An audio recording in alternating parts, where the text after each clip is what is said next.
ಎಲ್ಲರಿಗೂ ನಮಸ್ಕಾರ ಸ್ನೇಹಿತರೆ. ಇವತ್ತಿನ ವಿಡಿಯೋದಲ್ಲಿ ನಾವು ಎಷ್ಟೋ ಔಷಧಿಗಳನ್ನು ತುಂಬಿಕೊಂಡು ಎಷ್ಟೋ ಅದ್ಭುತಗಳನ್ನು ಸೃಷ್ಟಿಸುವ ಭೃಂಗರಾಜ ಗಿಡದ ಶಕ್ತಿಯ ಬಗ್ಗೆ ತಿಳಿದುಕೊಳ್ಳೋಣ. ಆದರೆ ಅದಕ್ಕೂ ಮುಂಚೆ ನೀವಿನ್ನು ನಮ್ಮ ಚಾನೆಲ್ನ ಸಬ್ಸ್ಕ್ರೈಬ್ ಮಾಡ್ಕೊಂಡಿಲ್ಲ ಅಂದರೆ ಖಂಡಿತ ಈಗಲೇ ಸಬ್ಸ್ಕ್ರೈಬ್ ಮಾಡ್ಕೊಳ್ಳಿ. ಹಾಗೆ ಈ ವಿಡಿಯೋ ಇಷ್ಟ ಆದರೆ ಮರೆಯದೆ ಒಂದು ಲೈಕ್ ಕೊಡಿ. ಪ್ರಾಚೀನ ಆಯುರ್ವೇದ ಗ್ರಂಥಗಳಲ್ಲಿ ಭೃಂಗರಾಜ ಗಿಡದ ಬಗ್ಗೆ ಏನು ಹೇಳಿದ್ದಾರೆ ಎಂದು ಈಗ ನಾವು ನೋಡೋಣ. ಮನುಷ್ಯ 100 ವರ್ಷಗಳ ಕಾಲ ಆರೋಗ್ಯವಾಗಿ ಬದುಕಲು ಈ ಭೃಂಗರಾಜ ಗಿಡ ಎಷ್ಟು ಸಹಾಯ ಮಾಡುತ್ತದೆ.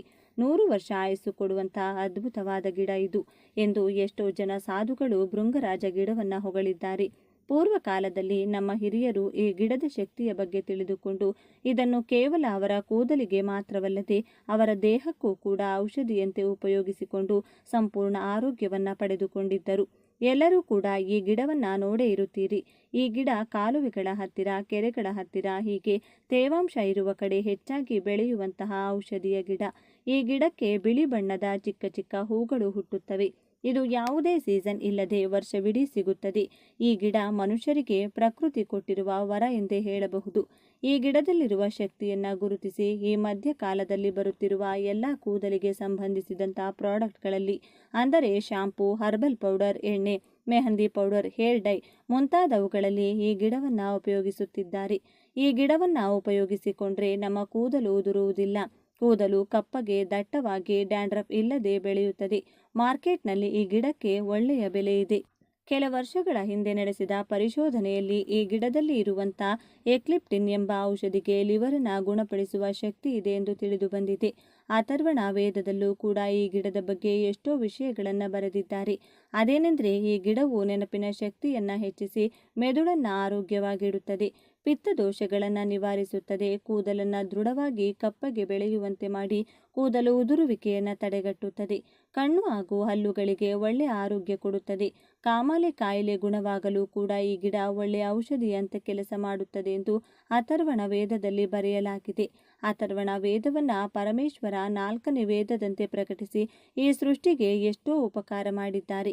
ಆದ್ದರಿಂದಲೇ ಈ ಗಿಡವನ್ನು ನಮ್ಮ ಪೂರ್ವಿಕರು ಮೈಮೇಲೆ ಗಾಯಗಳಾಗಿದ್ರೆ, ಕೂದಲಿಲ್ಲ ಸಮಸ್ಯೆಗಳಿದ್ರೆ, ಜ್ವರ ಬಂದರೆ, ಕಫ, ಕೆಮ್ಮು, ನೆಗಡಿ, ಶೀತ ಆದರೆ ಔಷಧಿಯಂತೆ ಬಳಸುತ್ತಿದ್ದರು.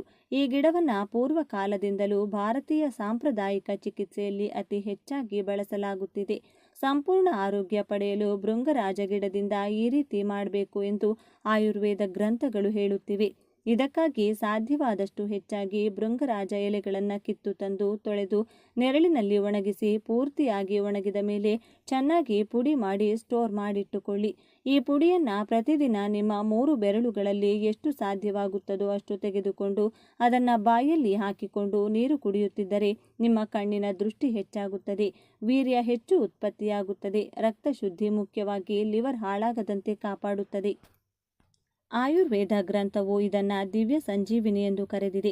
ಈ ಗಿಡವನ್ನು ಉಪಯೋಗಿಸಿದರೆ ತಲೆಯಲ್ಲಿರುವ ಹೊಟ್ಟು, ಹೇನು ನಿವಾರಣೆಯಾಗಿ ಹೊಸ ಕೂದಲು ಹುಟ್ಟುತ್ತದೆ. ಕೆಲವರಿಗೆ ತಲೆಯಲ್ಲಿ ಕೆಲವು ಕಡೆ ಕೂದಲು ಉದುರಿ ಬೋಳು ತಲೆ ಆಗುತ್ತಿರುತ್ತದೆ. ಕೆಲ ಪುರುಷರಿಗೆ ಗಡ್ಡದ ಜಾಗದಲ್ಲೂ ಕೂಡ ಅಲ್ಲಲ್ಲಿ ಕೂದಲು ಬೆಳೆಯುವುದಿಲ್ಲ. ಅವರು ಯಾವಾಗಲೂ ಕೂಡ ಕ್ಲೀನ್ ಶೇವ್ ಮಾಡಿಕೊಳ್ಳಬೇಕಾಗುತ್ತದೆ. ಹೀಗೆ ಬೋಳು ತಲೆ ಆಗ್ತಿದ್ರೆ ಭೃಂಗರಾಜ ಗಿಡವನ್ನು ಬೇರು ಸಮೇತ ಕಿತ್ತು ತಂದು ಕ್ಲೀನಾಗಿ ತೊಳೆದು ಸಾಫ್ಟ್ ಆಗಿ ಅರೆದು ಅಥವಾ ರುಬ್ಬಿ ಪೇಸ್ಟ್ ಮಾಡಿಕೊಳ್ಳಿ.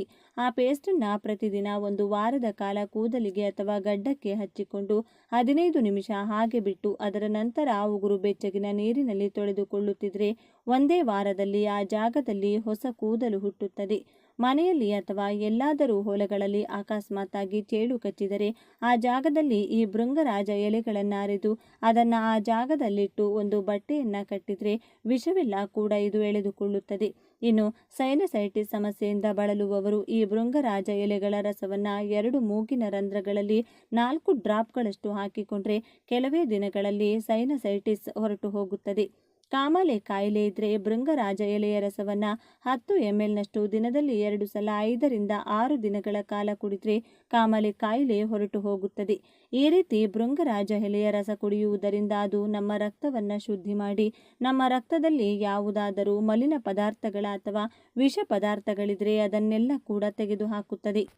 ಹೊಟ್ಟೆ ನೋವಿದ್ದರೆ ಭೃಂಗರಾಜ ಎಲೆಗಳನ್ನು ಅರೆದು ಪೇಸ್ಟ್ ಮಾಡಿಕೊಂಡು ಅದನ್ನು ಹೊಟ್ಟೆಯ ಮೇಲೆ ಹಚ್ಚಿಕೊಂಡು ಮಸಾಜ್ ಮಾಡಿಕೊಂಡ್ರೆ ಹೊಟ್ಟೆ ನೋವು ಹೊರಟು ಹೋಗುತ್ತದೆ. ವಾರದಲ್ಲಿ 2ರಿಂದ 3 ಸಲ ಭೃಂಗರಾಜ ಎಲೆಗಳ ಪೇಸ್ಟನ್ನು ಕೂದಲಿಗೆ ಹಚ್ಚಿಕೊಂಡು 1 ಗಂಟೆಯ ನಂತರ ಸ್ನಾನ ಮಾಡಿಕೊಂಡ್ರೆ ಬಿಳಿ ಕೂದಲು ಕೂಡ ಕಪ್ಪು ಬಣ್ಣಕ್ಕೆ ತಿರುಗುತ್ತದೆ. ಹಾಗೆ ಕೂದಲು ಉದುರುವುದು ಪೂರ್ತಿಯಾಗಿ ನಿಂತು ಹೋಗುತ್ತದೆ. ಏನು ಹೊಟ್ಟು ಬರುವುದಿಲ್ಲ, ಹೊಸ ಕೂದಲು ಹುಟ್ಟುತ್ತದೆ. ಕೂದಲು ದೃಢವಾಗಿ ಉದ್ದವಾಗಿ ಬೆಳೆಯುತ್ತದೆ. ತಲೆನೋವು, ತಲೆಭಾರ ಇದ್ದರೆ ಹೊರಟು ಹೋಗುತ್ತದೆ. ಈ ರೀತಿ ಮಾಡಿದರೆ ಮೆದುಳಿಗೂ ಕೂಡ ತುಂಬ ಒಳ್ಳೆಯದು. ತಲೆನೋವು ಅಥವಾ ಮೈಗ್ರೇನ್ ತಲೆನೋವಿದ್ದರೆ ಈ ಎಲೆಗಳ ರಸವನ್ನು 3 ಡ್ರಾಪ್ಸ್ ತೆಗೆದುಕೊಂಡು ಒಂದೊಂದು ಮೂಗಿನ ರಂಧ್ರದಲ್ಲಿ ಹಾಕಿಕೊಂಡ್ರೆ ಕೂಡಲೇ ತಲೆನೋವು ಹೊರಟು ಹೋಗುತ್ತದೆ. ಬಾಯಲ್ಲಿ ಗುಳ್ಳೆಗಳು ಅಥವಾ ಗಾಯ ಆದರೆ 4 ಭೃಂಗರಾಜ ಎಲೆಗಳನ್ನು ಚೆನ್ನಾಗಿ ತೊಳೆದು ಅದನ್ನು ಚೆನ್ನಾಗಿ ಕಚ್ಚಿ 10 ನಿಮಿಷ ಅದನ್ನು ಬಾಯಲ್ಲಿ ಹಾಗೆ ಇಟ್ಕೊಂಡು ಬಳಿಕ ಹೊರಗಡೆ ಉಗೀರಿ. ದಿನದಲ್ಲಿ 1ರಿಂದ 2 ಸಲ ಈ ರೀತಿ ಮಾಡಿದರೆ 1-2 ದಿನಗಳಲ್ಲಿ ಬಾಯಲ್ಲಿರುವ ಹುಣ್ಣುಗಳೆಲ್ಲವೂ ಹೊರಟು ಹೋಗುತ್ತದೆ. ಇನ್ನು ಆಗಾಗ ಹತ್ತಿರದಲ್ಲಿ ಭೃಂಗರಾಜ ಗಿಡ ಸಿಗದವರು ಎಲ್ಲಾದರೂ ಹೋದಾಗ ಈ ಗಿಡ ಕಾಣಿಸಿದರೆ ಎಷ್ಟು ಸಾಧ್ಯವೋ ಅಷ್ಟು ಗಿಡಗಳನ್ನು ಬೇರಿನ ಸಮೇತ ಕಿತ್ತು ಮನೆಗೆ ತಂದುಕೊಳ್ಳಿ. ಇದನ್ನು ಚೆನ್ನಾಗಿ ತೊಳೆದು ಅರೆದು ಎಷ್ಟು ರಸ ಬರುತ್ತದೋ ಅಷ್ಟು ಹಿಡಿದಿಟ್ಟುಕೊಂಡು ಅದಕ್ಕೆ 4ರಷ್ಟು ಹರಳೆಣ್ಣೆ, ಎಳ್ಳೆಣ್ಣೆ ಅಥವಾ ತೆಂಗಿನ ಎಣ್ಣೆ ಮಿಕ್ಸ್ ಮಾಡಿ ಸ್ಟವ್ ಮೇಲೆ ಸ್ಲೋ ಆಗಿ ಕುದಿಯಲು ಇಟ್ಟುಬಿಡಿ.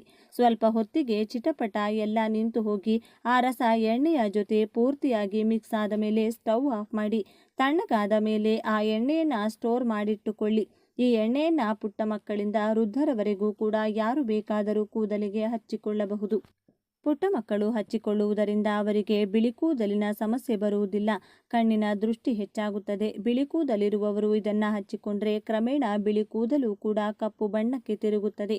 ಕೂದಲಿನ ಎಲ್ಲ ಸಮಸ್ಯೆಗಳನ್ನು ನಿವಾರಿಸಿ ಕೂದಲು ಪಳಪಳ ಹೊಳೆಯುವಂತೆ ಮಾಡುತ್ತದೆ.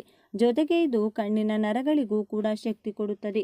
ಭೃಂಗರಾಜ ಎಲೆಗಳನ್ನು ಪೇಸ್ಟ್ ಮಾಡಿಕೊಂಡು ಚರ್ಮ ವ್ಯಾಧಿಗಳು ಅಥವಾ ಅಲರ್ಜಿ ಆಗಿದ್ರೆ ಭೃಂಗರಾಜ ಎಲೆಗಳ ಪೇಸ್ಟನ್ನು ಅದರ ಮೇಲೆ ಹಚ್ಚುತ್ತಿದ್ರೆ ಕಡಿಮೆಯಾಗುತ್ತದೆ. ಈ ಎಲೆಗಳಿಗೆ ಎಂತಹ ಕಠಿಣ ಗಾಯಗಳನ್ನಾದರೂ ಗುಣಪಡಿಸುವ ಶಕ್ತಿ ಇದೆ. ಇದು ಕೂಡಲೇ ರಕ್ತಸ್ರಾವವನ್ನು ನಿಲ್ಲಿಸುತ್ತದೆ. ಏಕೆಂದರೆ ಆಂಟಿಬ್ಯಾಕ್ಟೀರಿಯಲ್ ಹಾಗೂ ಆಂಟಿ ಇನ್ಫ್ಲಮೇಟರಿ ಅಂಶ ಇದರಲ್ಲಿದೆ. ಹಾಗಾಗಿ ಇನ್ಫೆಕ್ಷನ್ ಕೂಡ ಆಗುವುದಿಲ್ಲ. ಶುಗರ್ ಕಾಯಿಲೆ ಇದ್ದರೆ ಗಾಯಗಳು ಅಷ್ಟು ಬೇಗನೆ ಮಾಯುವುದಿಲ್ಲ.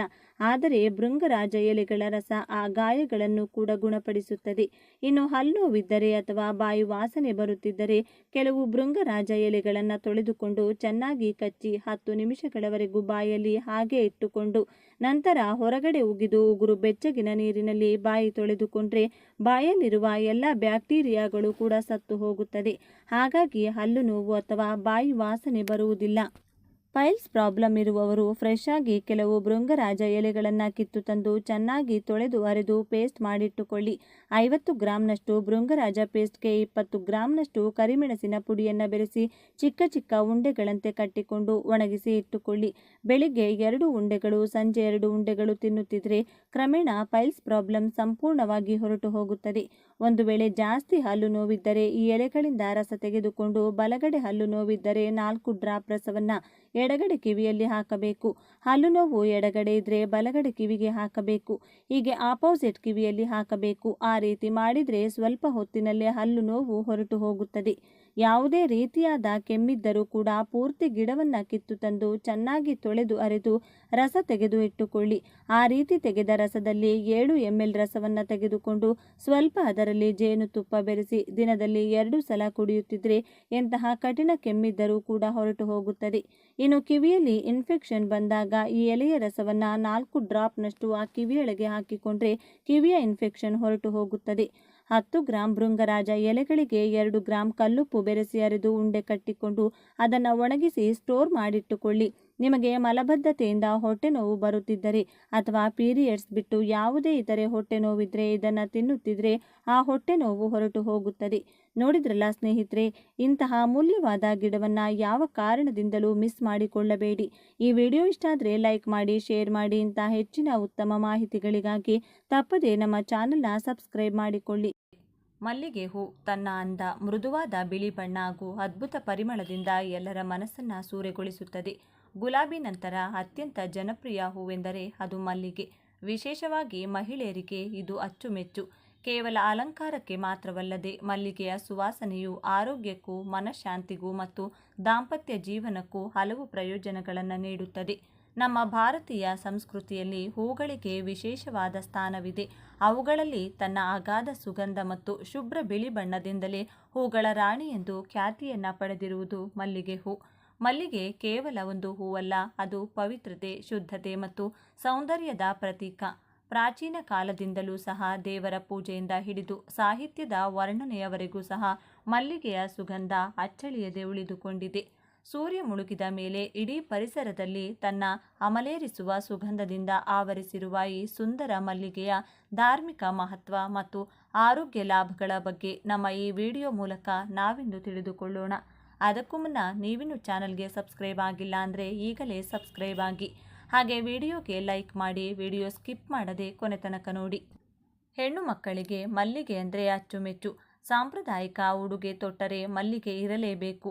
ಮುಡಿಯನ್ನ ಅಲಂಕರಿಸುವ ಮಲ್ಲಿಗೆ ಹೂವಿನ ಘಮವು ಮೂಗಿಗೆ ಬಡಿದ್ರೆ ಕೆಲವರಿಗೆ ತಲೆನೋವು ಶುರುವಾಗುತ್ತದೆ. ಹೀಗಾಗಿ ಕೆಲವರು ಆ ಮಲ್ಲಿಗೆಯ ಪರಿಮಳವನ್ನು ಅಷ್ಟಾಗಿ ಇಷ್ಟಪಡುವುದಿಲ್ಲ. ಆದರೆ ಮಲ್ಲಿಗೆ ಸುವಾಸನೆಯಿಂದಲೂ ಆರೋಗ್ಯ ಪ್ರಯೋಜನಗಳು ಇವೆಯಂತೆ. ಈ ಕುರಿತಾದ ಮಾಹಿತಿ ಇಲ್ಲಿದೆ. ಮಲ್ಲಿಗೆ ಹೆಸರು ಕೇಳಿದ ತಕ್ಷಣ ಹೆಂಗಳೆಯರ ಕಿವಿ ನೆಟ್ಟಗಾಗುತ್ತದೆ. ಹೆಣ್ಣು ಮಕ್ಕಳಿಗೆ ಮಲ್ಲಿಗೆ ಹೂ ಮುಡಿಯುವುದು ಎಂದರೆ ತುಂಬಾನೇ ಇಷ್ಟ. ಇನ್ನು ಕೆಲವರು ಈ ಹೂವಿನ ಸುವಾಸನೆಯನ್ನ ಇಷ್ಟಪಡುತ್ತಾರೆ. ಮಲ್ಲಿಗೆಯಲ್ಲಿ ಔಷಧೀಯ ಗುಣಗಳನ್ನು ಹೊಂದಿದ್ದು ಇದರ ಲಾಭಗಳು ಅತ್ಯಧಿಕ. ಘಮ ಬೀರುವ ಈ ಹೂ ಮುಡಿಯುವುದು ಮಾತ್ರ, ಇದರಿಂದ ಸುವಾಸನೆಯನ್ನು ತೆಗೆದುಕೊಳ್ಳುವುದರಿಂದ ಆರೋಗ್ಯ ಪ್ರಯೋಜನಗಳಿವೆ ಎಂಬುದು ಎಷ್ಟೋ ಜನರಿಗೆ ತಿಳಿದೇ ಇಲ್ಲ. ಹೂ ಮುಡಿಯುವ ಮುನ್ನ ಇದರ ಆರೋಗ್ಯ ಲಾಭಗಳನ್ನು ಮೊದಲು ತಿಳಿದುಕೊಳ್ಳಿ. ಮಲ್ಲಿಗೆಯ ಸುವಾಸನೆಯ ಆರೋಗ್ಯದ ಪ್ರಯೋಜನಗಳೇನು? ಮಲ್ಲಿಗೆಯ ಸುವಾಸನೆಯು ಮನಸ್ಸನ್ನು ಶಾಂತಗೊಳಿಸಿ ಇದು ಒತ್ತಡ ಹಾಗೂ ಆತಂಕವನ್ನು ಕಡಿಮೆ ಮಾಡುತ್ತದೆ. ಮಲ್ಲಿಗೆಯ ಘಮವು ನಿದ್ರಾಹೀನತೆಗೆ ಪರಿಣಾಮಕಾರಿ ಚಿಕಿತ್ಸೆಯಾಗಿದೆ. ಇದರ ಘಮ ತೆಗೆದುಕೊಳ್ಳುವುದು ನಿದ್ರೆಯನ್ನು ಉತ್ತೇಜಿಸಲು ಸಹಕಾರಿಯಾಗಿದೆ. ನಿಯಮಿತವಾಗಿ ಮಲ್ಲಿಗೆ ಸುವಾಸನೆ ತೆಗೆದುಕೊಳ್ಳೋದ್ರಿಂದ ಮನಸ್ಸು ಹಗುರವಾಗುತ್ತದೆ. ಇದು ಮನಸ್ಥಿತಿಯನ್ನು ಸುಧಾರಿಸಿ ಖಿನ್ನತೆಯನ್ನು ದೂರ ಮಾಡುತ್ತದೆ. ಮಲ್ಲಿಗೆಯ ಮಹತ್ವ. ಮಲ್ಲಿಗೆ ಪ್ರಮುಖವಾಗಿ ರಾತ್ರಿ ಸಮಯದಲ್ಲಿ ಅರಳುವಂತಹ ಸುಗಂಧ ಬೀರುವಂತಹ ಪುಷ್ಪ. ಇದನ್ನು ಜಾಸ್ಮಿನಮ್ ಎಂಬ ಕುಟುಂಬಕ್ಕೆ ಸೇರಿಸಲಾಗಿದೆ. ಮಲ್ಲಿಗೆಯ ಮೂಲ ನಮ್ಮ ಭಾರತ ದೇಶ, ಅದರಲ್ಲಿಯೂ ವಿಶೇಷವಾಗಿ ಹಿಮಾಲಯದ ತಪ್ಪಲು ಮತ್ತು ನಮ್ಮ ದಕ್ಷಿಣ ಭಾರತದ ಬಯಲು ಪ್ರದೇಶಗಳಲ್ಲಿ ಇದು ಸಹಸ್ರಾರು ವರ್ಷಗಳಿಂದಲೂ ಬೆಳೆಯಲ್ಪಟ್ಟಿರುತ್ತದೆ. ಪ್ರಾಚೀನ ಕಾಲದಲ್ಲಿ ಋಷಿಮುನಿಗಳು ತಮ್ಮ ಆಶ್ರಮದಲ್ಲಿ ಶ್ರೇಷ್ಠ ಸುಗಂಧಕ್ಕಾಗಿ ಮತ್ತು ತಮ್ಮ ಯಜ್ಞ ಯಾಗಾದಿಗಳಲ್ಲಿ ಪವಿತ್ರ ದ್ರವ್ಯವಾಗಿ ಬಳಸಲು ಮಲ್ಲಿಗೆಯನ್ನು ಬಳಸುತ್ತಿದ್ದರು. ಹಗಲಿನಲ್ಲಿ ಅರಳುವ ಹೂಗಳು ಚಿಟ್ಟೆ ಅಥವಾ ಜೇನು ನೊಣಗಳನ್ನು ಪರಾಗಸ್ಪರ್ಶಕ್ಕಾಗಿ ಆಕರ್ಷಿಸುತ್ತವೆ. ಆದರೆ ರಾತ್ರಿ ಸಂಚರಿಸುವಂಥ ಪತಂಗಗಳನ್ನು ಪರಾಗಸ್ಪರ್ಶಕ್ಕಾಗಿ ಆಕರ್ಷಿಸಲು ಮಲ್ಲಿಗೆ ರಾತ್ರಿ ಸಮಯದಲ್ಲಿ ಅರಳುತ್ತದೆ. ಕತ್ತಲಲ್ಲಿ ಬಣ್ಣ ಕಾಣದಿದ್ದರೂ ಸಹ ಗಾಢವಾದ ಸುಗಂಧದ ಮೂಲಕವೇ ಮಲ್ಲಿಗೆ ಪತಂಗಗಳನ್ನು ತನ್ನತ್ತ ಆಕರ್ಷಿಸುತ್ತವೆ. ಆದ್ದರಿಂದ ಮಲ್ಲಿಗೆಯನ್ನು ರಾತ್ರಿಯ ರಾಣಿ ಎಂದೇ ಕರೆಯಲಾಗುತ್ತದೆ. ಮಲ್ಲಿಗೆ ಬಹಳ ಮಂಗಳಕರ ಪುಷ್ಪ. ಯಾವುದೇ ಶುಭ ಕಾರ್ಯವಾಗಲಿ, ಪೂಜೆಯಾಗಲಿ, ಹಬ್ಬ ಹರಿದಿನವಾಗಲಿ ಮಲ್ಲಿಗೆಯ ಬಳಕೆ ಇದ್ದೇ ಇರುತ್ತದೆ. ನಮ್ಮ ದಕ್ಷಿಣ ಭಾರತದ ಮಹಿಳೆಯರಿಗೆ ಮಲ್ಲಿಗೆಯನ್ನು ಮುಡಿಯದೇ ಇದ್ದರೆ ಶೃಂಗಾರ ಪೂರ್ಣಗೊಳ್ಳುವುದಿಲ್ಲ. ಮಲ್ಲಿಗೆಯನ್ನು ಮುಡಿಯುವುದು ಮಂಗಳಕರ ಮತ್ತು ಸೌಭಾಗ್ಯದ ಸಂಕೇತ ಎಂದು ಪರಿಗಣಿಸಲಾಗುತ್ತದೆ. ಈ ಮಲ್ಲಿಗೆಯು ನಮ್ಮ ಕರ್ನಾಟಕದ ಸಾವಿರಾರು ರೈತಾಪಿ ಕುಟುಂಬಗಳ ಬೆನ್ನೆಲುಬಾಗಿದೆ. ಕರ್ನಾಟಕದ 3 ಮಲ್ಲಿಗೆ ತಳಿಗಳಾದ ಉಡುಪಿ ಮಲ್ಲಿಗೆ, ಮೈಸೂರು ಮಲ್ಲಿಗೆ ಮತ್ತು ಹಡಗಲಿ ಮಲ್ಲಿಗೆಗಳಿಗೆ ಜಾಗತಿಕ ಮಟ್ಟದಲ್ಲಿ ಮಾನ್ಯತೆ ದೊರೆತಿರುವುದು ಹೆಮ್ಮೆಯ ವಿಚಾರ. ಮಲ್ಲಿಗೆಯ ಪೌರಾಣಿಕ ಮಹತ್ವ.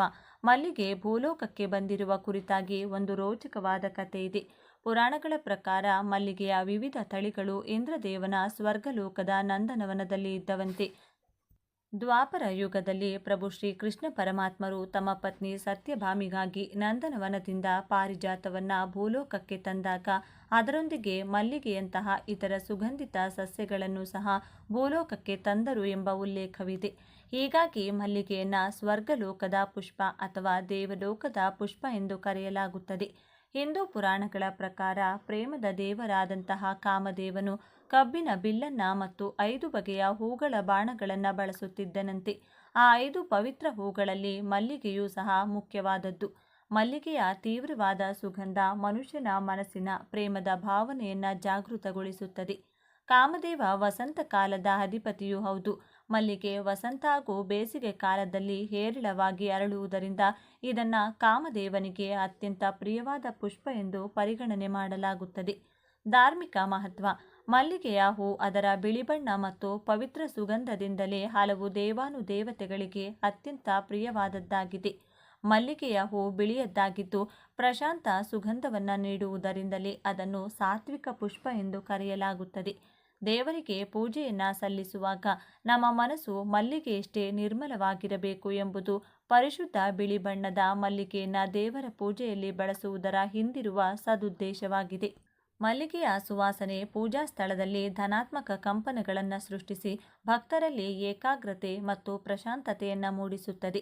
ಶಾಸ್ತ್ರಗಳ ಪ್ರಕಾರ ಶ್ರೀಕೃಷ್ಣ ಪರಮಾತ್ಮರು, ಮಹಾಲಕ್ಷ್ಮೀ ದೇವಿ, ಶಿವ ಪರಮಾತ್ಮರಿಗೆ ಮಲ್ಲಿಗೆ ಎಂದರೆ ಅತಿ ಪ್ರಿಯವಾದದ್ದು. ಶ್ರೀಕೃಷ್ಣ ಪರಮಾತ್ಮರಿಗೆ ಸುಗಂಧಿತ ಪುಷ್ಪಗಳೆಂದರೆ ಬಹಳ ಇಷ್ಟ. ಮಲ್ಲಿಗೆ ಶುದ್ಧ ಬಿಳಿ ಬಣ್ಣ ಶುದ್ಧತೆಯ ಸಂಕೇತ. ಶ್ರೀಕೃಷ್ಣ ಪರಮಾತ್ಮರು ಶುದ್ಧ ಭಕ್ತಿಗೆ ಒಲಿಯುವುದರಿಂದ ಈ ಹೂ ಶ್ರೀಕೃಷ್ಣ ಪರಮಾತ್ಮರ ಪೂಜೆಯಲ್ಲಿ ಅತ್ಯಂತ ಶ್ರೇಷ್ಠ ಎಂದೇ ಪರಿಗಣಿಸಲಾಗುತ್ತದೆ.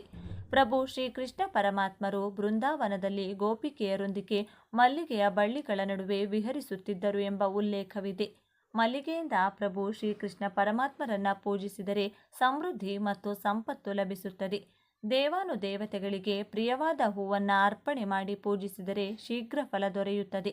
ಇದೇ ಕಾರಣಕ್ಕಾಗಿಯೇ ಉಡುಪಿ ಶ್ರೀಕೃಷ್ಣ ಮಠದಲ್ಲಿ ಮಲ್ಲಿಗೆ ಇಲ್ಲದೆ ಪೂಜೆಯ ಪೂರ್ಣ ಎಂಬ ನಂಬಿಕೆ ಇದೆ. ಸಂಪತ್ತಿನ ದೇವತೆಯಾದ ಮಹಾಲಕ್ಷ್ಮೀ ದೇವಿಗೂ ಸಹ ಮಲ್ಲಿಗೆಯ ಸುಗಂಧ ಮತ್ತು ಬಿಳಿ ಬಣ್ಣ ಅತ್ಯಂತ ಪ್ರಿಯವಾದದ್ದು. ಮಹಾಲಕ್ಷ್ಮೀ ದೇವಿಗೆ ಮೀಸಲಾದ ಶುಕ್ರವಾರದಂದು ಮಲ್ಲಿಗೆಯ ಪುಷ್ಪದಿಂದ ಅರ್ಚನೆಯನ್ನು ಮಾಡೋದ್ರಿಂದ ದೇವಿಯು ಪ್ರಸನ್ನಳಾಗಿ ಮನೆಯಲ್ಲಿ ಐಶ್ವರ್ಯ ಮತ್ತು ಸೌಭಾಗ್ಯವನ್ನು ಕರುಣಿಸುತ್ತಾರೆ ಎಂಬ ಪ್ರತೀತಿ ಇದೆ. ಜ್ಞಾನ ದೇವತೆಯಾದ ಸರಸ್ವತಿ ಮಾತೆ ಶ್ವೇತಾಂಬರಿ ಅಂದರೆ ಬಿಳಿ ವಸ್ತ್ರಧಾರಿಣಿ ಸರಸ್ವತಿ ದೇವಿಗೆ ಕೆಂಪು ಅಥವಾ ಗಾಢ ಬಣ್ಣದ ಹೂಗಳಿಗಿಂತ ಮಲ್ಲಿಗೆಯಂತಹ ಬಿಳಿ ಪುಷ್ಪಗಳೇ ಹೆಚ್ಚು ಪ್ರಿಯವಾಗಿವೆ. ಮಲ್ಲಿಗೆಯ ಶುಭ್ರ ಬಿಳಿ ಬಣ್ಣವು ನಿರ್ಮಲ ಮನಸ್ಸು ಮತ್ತು ಪರಿಶುದ್ಧ ಜ್ಞಾನವನ್ನು ಪ್ರತಿನಿಧಿಸುತ್ತದೆ. ಸರಸ್ವತಿ ದೇವಿ ಬುದ್ಧಿಶಕ್ತಿಯ ದೇವತೆ. ಮಲ್ಲಿಗೆಯ ಸುವಾಸನೆಯು ಮೆದುಳನ್ನು ಶಾಂತಗೊಳಿಸಿ ಏಕಾಗ್ರತೆ ಮತ್ತು ಸ್ಮರಣ ಶಕ್ತಿಯನ್ನು ವೃದ್ಧಿ ಮಾಡಲು ಸಹಾಯ ಮಾಡುತ್ತದೆ. ಇದು ವಿದ್ಯಾರ್ಥಿಗಳಿಗೆ ಓದಿನಲ್ಲಿ ಆಸಕ್ತಿಯನ್ನು ಮೂಡಿಸಲು ಪೂರಕವಾದಂತಹ ಪರಿಸರವನ್ನು ನಿರ್ಮಿಸುತ್ತದೆ. ಇದೇ ಕಾರಣಕ್ಕಾಗಿಯೇ ಮಲ್ಲಿಗೆ ಸರಸ್ವತಿ ದೇವಿಗೆ ಬಹಳ ಪ್ರಿಯವಾದ ಪುಷ್ಪ. ಸರಸ್ವತಿ ದೇವಿಗೆ ಮೀಸಲಾದಂಥ ವಸಂತ ಪಂಚಮಿಯ ದಿನದಂದು ಮಲ್ಲಿಗೆಯಿಂದ ಅರ್ಚನೆಯನ್ನು ಮಾಡುವುದು ಅತ್ಯಂತ ಮಂಗಳಕರ. ಶಿವ ಪರಮಾತ್ಮರಿಗೂ ಬಿಳಿ ಬಣ್ಣದ ಹೂಗಳೆಂದರೆ ಬಹಳ ಅಚ್ಚುಮೆಚ್ಚು. ಶಿವಪುರಾಣದ ಪ್ರಕಾರ ಮಲ್ಲಿಗೆಯಿಂದ ಶಿವದೇವರನ್ನು ಪೂಜಿಸುವುದರಿಂದ ಮೋಕ್ಷ ಮತ್ತು ಪುತ್ರ ಸಂತಾನ ಪ್ರಾಪ್ತಿಯಾಗುತ್ತದೆ ಎಂಬ ನಂಬಿಕೆ ಇದೆ. ಶ್ರೀಶೈಲದ ಮಲ್ಲಿಕಾರ್ಜುನ ಸ್ವಾಮಿಯ ಹೆಸರೇ ಮಲ್ಲಿಗೆಯೊಂದಿಗೆ ಬೆಸೆದುಕೊಂಡಿದೆ. ಮಲ್ಲಿಗೆಯ ಔಷಧೀಯ ಲಾಭಗಳು. ಮಲ್ಲಿಗೆಯ ಅತ್ಯಂತ ದೊಡ್ಡ ಗುಣವೆಂದರೆ ಅದರ ಸುಗಂಧ. ಮಲ್ಲಿಗೆಯ ಸುಗಂಧ ಮೆದುಳಿನಲ್ಲಿ ಎಂಡೋರ್ಫಿನ್ ಎಂಬ ಸಂತಸದ ಹಾರ್ಮೋನನ್ನು ಬಿಡುಗಡೆ ಮಾಡಿಸುತ್ತದೆ.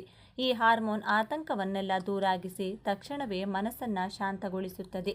ರಾತ್ರಿ ಮಲಗುವ ಮೊದಲು ಮಲ್ಲಿಗೆಯ ಸುವಾಸನೆಯನ್ನು ಹೀರಿಕೊಳ್ಳೋದ್ರಿಂದ ಗಾಢವಾದ ಮತ್ತು ನೆಮ್ಮದಿಯ ನಿದ್ರೆ ಬರುತ್ತದೆ.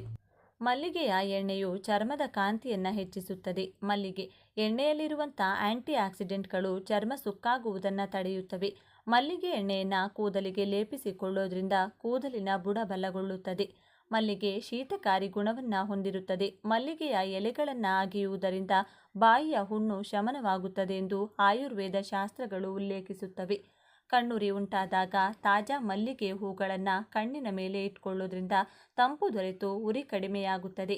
ಮಲ್ಲಿಗೆ ಎಲೆಯ ರಸವನ್ನು ಗಾಯಕ್ಕೆ ಲೇಪಿಸಿದರೆ ಗಾಯ ಬೇಗನೆ ವಾಸಿಯಾಗುತ್ತದೆ.